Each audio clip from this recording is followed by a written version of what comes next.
Hello, in this video I'm going to show you how to do a ruffle scarf, and to do this pattern you'll need the 10-piece thumb loom, or 10-peg thumb loom. You need 1 to 2 spools of sachet or ruffle yarn. The one I'm using is Red Heart Boutique, Sachet, and Patriotic. You also need your hook, and you'll need a pair of scissors. First of all, when you get your yarn, it's typically easier to find the center than to wind around the edges. At least that's what I like to do. And I want to show you something with this yarn. You pull it apart. You're going to be working with just this top row of holes. See, it's just this top, not the bottom. And some of this yarn might look a little different, so you may want to skip extra holes at the top, just depending on what you have. And the way this works is the more holes at the top that you skip, the bigger the ruffle will be. It'll also make it shorter as well. You have to use more of the yarn, but if you do like every single one, it's just a very tight, very symmetrical tube. Or with this one, I just skipped one hole in between, and seeing you got a nice little ruffle to it. Alright, now to cast on, we start with our black peg. This is how I like to cast on, and it's just to hide this end right here. So what I do is I just kind of put it on there. Just make sure it's all up on some of the pegs. Actually, I want to move it back. You want the right before the black peg. There we go. So all of it is on different pegs. You can take and fold it over like this if you want. It really doesn't matter. You just want that kind of stuck up in there so it's going to hide and you're not going to see the edge. One good thing about this pattern is your beginning peg and your end peg. It really doesn't matter where you begin or where you end. If you start on this peg and you end it on this peg to do your cast off, it's really not going to make a difference. I just like the black peg just because it's a point of reference that you can use. Okay, so now we got this, however you want to stick that on there. You find your top, and you see the holes. There's going to be 1 hole, 2 holes. You want to take that second one, put on your loop. Now this is a little different than a lot of your loom knitting, because this is all done on the outside of the loom instead of going down through the inside of the loom.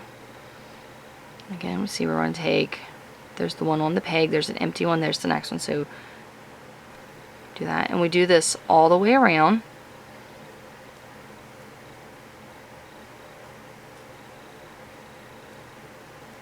You do this until you get back to your first peg. And some of these are going to have more than one on them, and that's perfectly fine. Okay. So there, we did that all the way back to the black peg. So most of these have just one. Now the ones where you had that starter on it might have 2, might have 3. All of that you will treat just as one. Now we're going to go around again doing the same thing.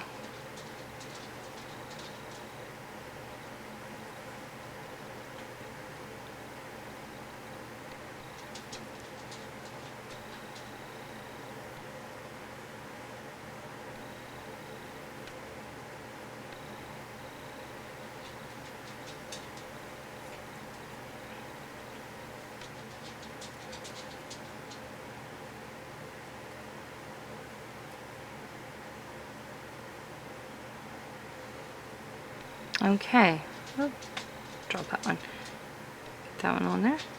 Okay, we are back to our starting peg. Now each one has at least 2 on it. So at this point, what we're going to do is we're going to go from the inside of the loom. You're going to pick up the bottom, pulled over the top. Same concept as your E-wrap, we're just doing this on the inside of the loom. I'm going to get those ones separated. Pick up, pull over the top,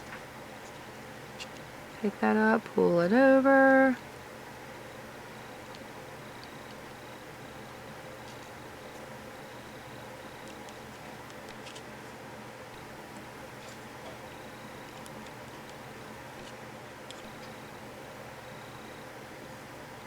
You want to make sure it actually goes over.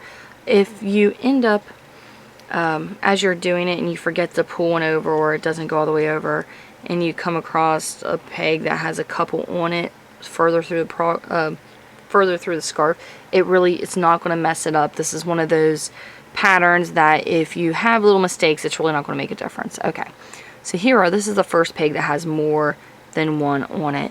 We're going to pull that top one up, and you're going to try to grab all the other ones, and you just pull them over until they are all pulled over the top, and then you just have one left. And you just do that with the rest.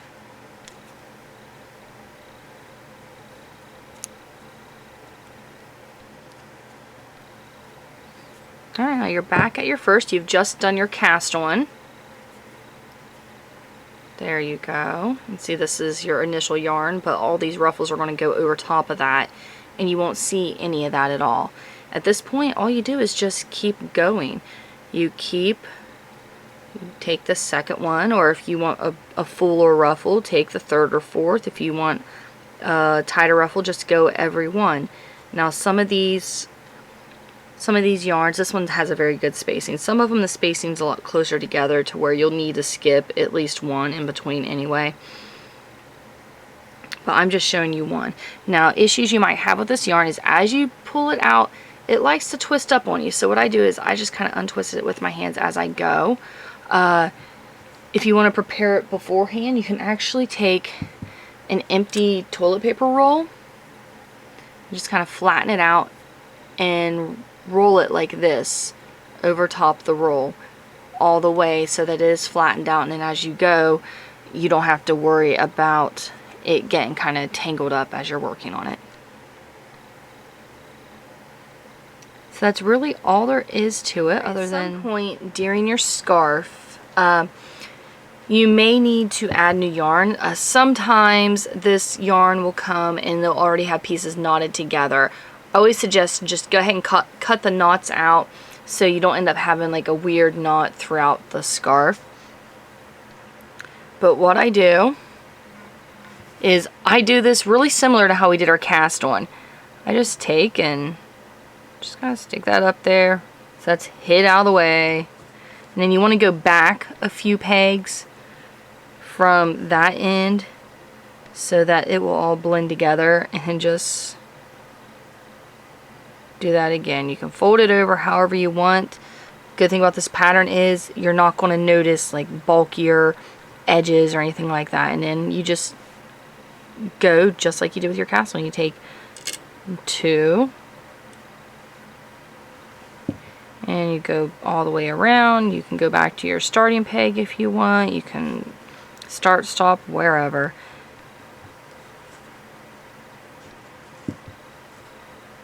You just got to remember that some of these pegs are going to have multiple strands on it.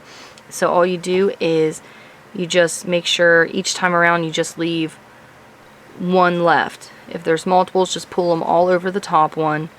There's no point in this pattern where you need to leave more than one loop on each peg. See, like this one's got a few on it, so just take all those and pull them over the top. Same with this one. Now you may see other methods for adding yarn, and you really do what you like the best. This is just what I feel works the best for me.